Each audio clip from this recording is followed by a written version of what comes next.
చాలా బాగున్నాయి యాక్చువల్లీ ఇవి బౌల్స్, చాలా మందంగా ఉంది.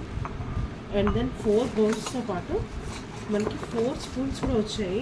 మన ఇంట్లో పూజ జరిగినా లేకపోతే ఎవరైనా గెస్ట్ వచ్చి వాళ్ళకి స్వీట్ పెట్టాలన్నా కూడా చూడండి ఎంత స్ట్రాంగ్గా ఉన్నాయో. సో నాకు నచ్చింది, అందుకే పర్చేస్ చేశాను. దీంట్లో